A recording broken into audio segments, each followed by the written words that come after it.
Yo, what's good, y'all? It's Jamin, and today we're talking about something that nobody told me when I started college. FAFSA. Yeah, the free application for federal student aid. You either dread it or forget it. But trust me, this thing can literally save you thousands. I'm breaking down the FAFSA tips nobody told me and that I wish I knew from the jump. So whether you're a senior in high school, a college student, or even thinking about grad school, like I am in grad school, this video is for you. So let's go ahead and get into it. Alright, so first off, FAFSA is not a loan. It's a form you fill out that determines how much free money, work study, or federal loans you can get. People always think it's just loans. Nah, there's real money in there too. Nobody told me you should fill it out every year, not just your freshman year. If your income changes or your family situation changes, you can qualify for more. Even if you think your parents make too much, still fill it out. Some schools require it for scholarships. I've seen people miss out on $5,000 because they didn't submit it. Like, bro, just do it. And so kind of breaking down what I got for financial aid is I got $20,000 a year in grants. $20,000 in these the federal Pell Grant, all these grants that they have. And grants are free money. Grants are things that you don't have to pay back. I also had a $2,500 scholarship yearly. So basically I had $2,500 in scholarship. I had $20,000 in grants. And there was one year, it was my junior year, where I did take out a small loan, $4,500 loan. But for my undergrad, my whole undergrad experience was covered by FAFSA because I did it the right way. Mind you, it did include my parents' income. My parents' income is not the highest for for the amount of kids that they have as well, or the amount of kids that my dad takes care of too. So that's also why I ended up getting a lot of money by grants. But overall, I went to college for free because I utilized this the right way. I got around $20,000 in grants a year. I got $2,500 in scholarship, and I only had to take out one loan for my whole undergrad, which was $4,500. I left with a bachelor's degree and only $4,500 in debt. If you want to make sure you're not leaving money on the table, stay tuned in for the rest of the video because we're going to get into it. Submit it early. October 1st is the drop date. The earlier you submit, the better chances you have at getting more aid. Some grants are first come, first serve, and once they're out, that's it. So you need to make sure you're submitting it early so you can see what you need to do right on October 1st. Just being able to submit all the documentation and get it over with for the year. Don't wait too late because some of those grants and scholarships do run out. Use the IRS data retrieval tool. This tool saves your life. It pulls your tax info directly into the form, so you don't got to go digging for your W-2s or trying to remember how much your mom made in 2023. Another thing is, people think because my parents won't help me that I'm independent. Just because your parents won't help you pay doesn't mean FAFSA counts you as independent.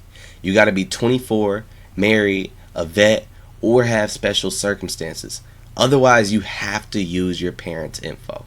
And that really does suck for the individuals who parents are high earners and won't be contributing toward their education. And that is the one barrier that we do see. But honestly, the point of FAFSA is to give grants and opportunities to those who don't have the opportunity, who don't have parents that are able to financially take care of things like that. So it does kind of suck, but it's just how it is. The world isn't perfect.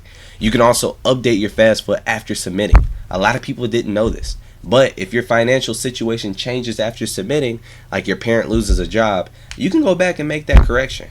Or even better, contact your school's financial aid office. They can recalculate your aid manually.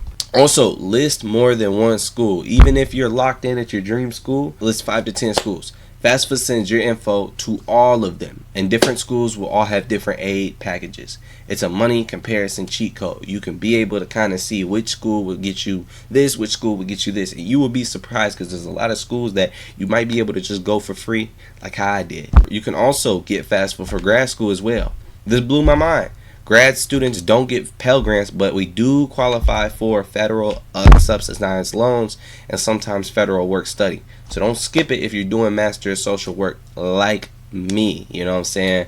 I have to take out loans. I'm taking out $10,000 a semester, so it'll be around $50,000 when I end it. So It is a little pricey, it is a little expensive, but at the end of the day, you're paying for your education, you're investing in yourself, and what better to spend your money than to invest in your education? Going into some bonus hacks, use studentaid.gov to track your loans. Not random apps. Don't get into all those random apps. Just use studentaid.gov to be able to track, pay your loans, things like that.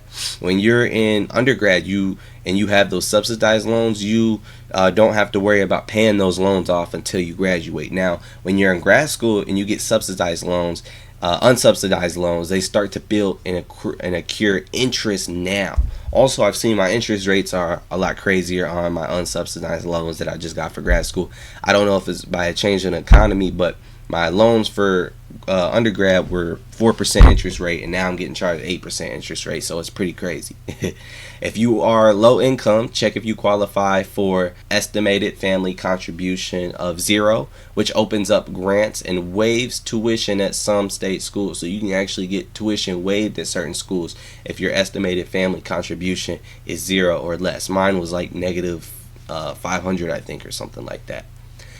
If your parents are divorced, use the parent you live with the most when reporting info, even if the other one makes more. So make sure that you're utilizing the parent where you stay at most, because that's the information that they need for this. Listen, nobody teaches you this in high school, but knowing this stuff can literally change your whole financial situation in college.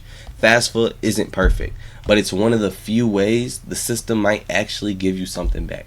If this helped, drop a like, share with a friend who's been stressing about college, or subscribe if you want to learn more about school, money, and mental health. I'm Jamin, and I'll see y'all in the next one. Appreciate y'all for tuning in.